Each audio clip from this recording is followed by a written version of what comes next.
Hello and welcome to this tutorial for Botcha.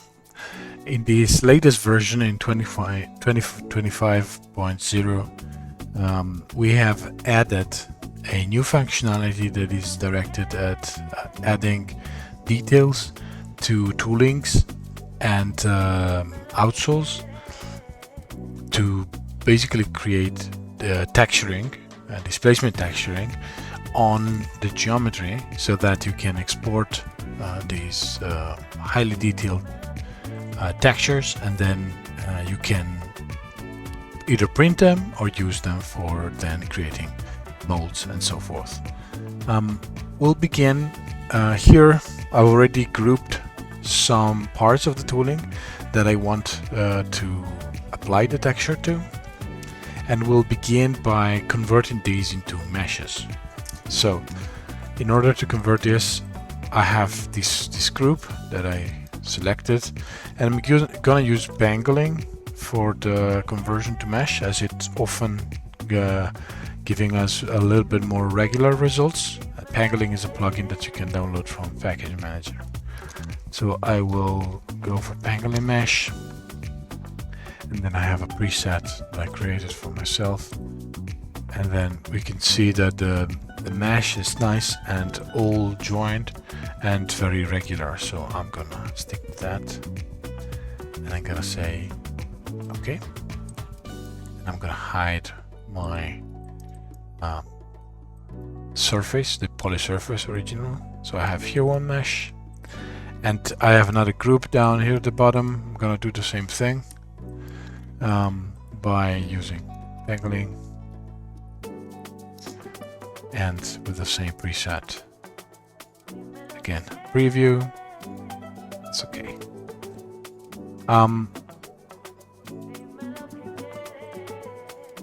So I'm gonna join this mesh. I have one mesh here and one mesh here. And now to get the texture applied to this, I want to do one thing first. I want to unwrap these meshes. So when I'm selecting for my unwrap, I'm gonna make it a little bit larger here, 500 millimeters as a size. And as these are all separate meshes, and then again, this is a choice, a decision that you can take, whether to weld the mesh together, that in general for the texturing has a better result, or whether to keep them separate. But you want to make sure that if you keep them separate, you have the when unwrapping, have the ignore double edges option selected. What I'm gonna do is I'm gonna weld these two meshes so that I have a nice like continuous mesh, and then I'm gonna unwrap again these two meshes, starting from this one.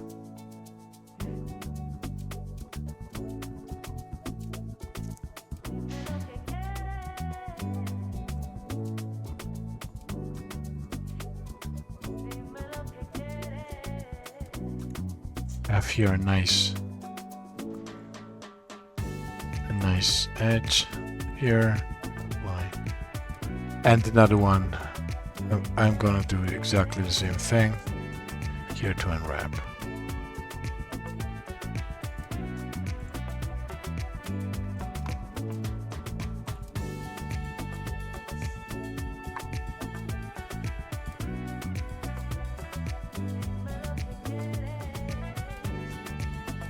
There we are.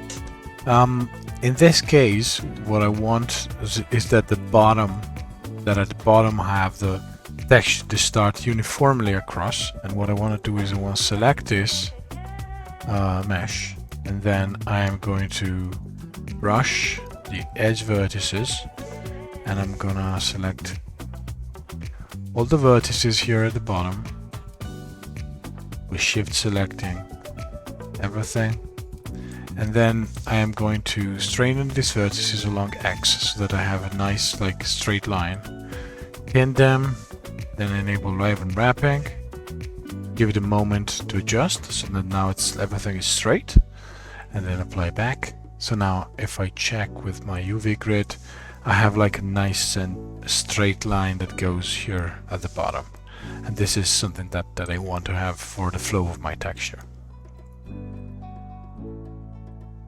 Good. Once I have these things, and I have this unwrapped, and I have this unwrapped, what I want to do is I want to bring out my digital texture panel by going to the panels, show panel, and enabling the digital texture panels.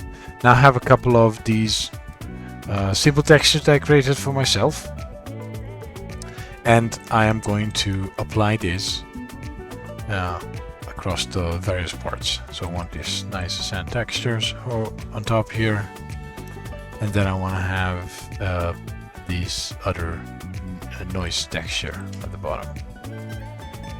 So now if we switch to a render view, and I'd like to give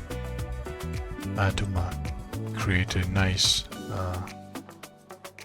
metal material,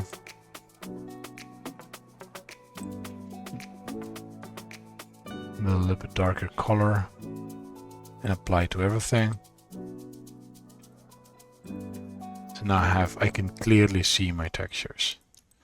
Whenever I'm selecting, I can decide whether in the preview mode, however many subdivision to do. For example, I'm gonna go up to a 3, and here now I have a much cleaner texture.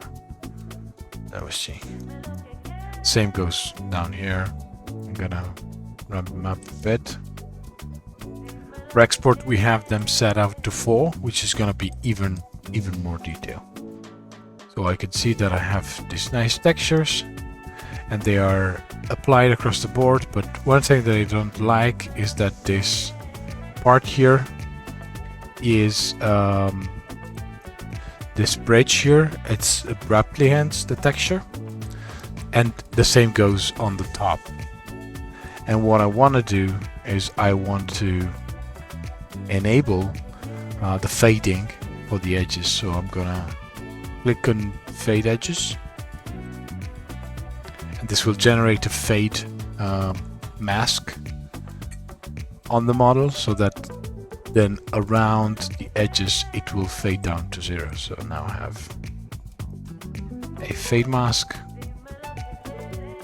and you can see how this then goes down to 0 across the. It does not anymore that abrupt end that I had before, but rather the texture is now going down. And this gives us quite a nice look to the shoe. I'm gonna apply a fading also at the bottom to get a little bit of a smoother transition. And yeah, this is now much better looking texture, and in this case we are applying a fade of 5 millimeters around the edges. And so the next thing that we can do a lot of things. We can check our we can open the folder where the mask is and change it if we want. We can change the number of subdivision, rotate, change the levels of black and white to make it pop a little bit more or a bit less. I guess it's already quite nice. And what we can do is now we can select our object, and we can export it either with Rhino export, but we can also decide then to use the export that it comes with Botcha, that will open this window and allow you to reduce the number of polygons, which is important when then going out and want to export to, for example, a 3D printer. You want to reduce the amount of polygons as much as you can. So I'm going to select my output. I'll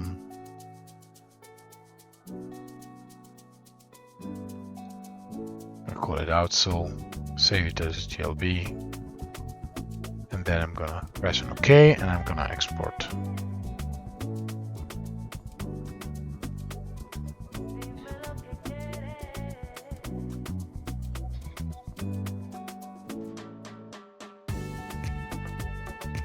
So here we have now exported the whole thing. We go to our desktop and we find our outsole. So we can use, for example, the Windows viewer to check the result out. And if we go for we can see that there's quite a bit of triangles here where the texture has been generated, but we have quite a nice result out of it. And so we have quite a very highly dense and detailed tooling that we can control via the amount of detail, so that we generate when generating the mesh, the number of subdivision, and then the resolution. So in the options you have in the Botcha options here, you have the size of the fading. So in pixel, how much a pixel is large. So in this case, it's 0.2 millimeters. A single pixel for the fading. You can control that. You can control like how large the pixels for the displacement are, however many triangles are generated. So if you got quite a number of tools to control how then this is gonna look like. But this is a quite interesting new feature that we have that can give you quite interesting results, and you can very quickly get to detailed meshes. Then for your printers, if you have a very highly accurate printer, and you can get this geometry out. Even though, of course, then this will give you, for example, here we have almost 5 million triangles, but then it's still quite manageable tooling structure that you can print or you can mill. Hopefully this has been very useful, and you can try Botcha with our trial, and let us know if you have any feedback. Thank you.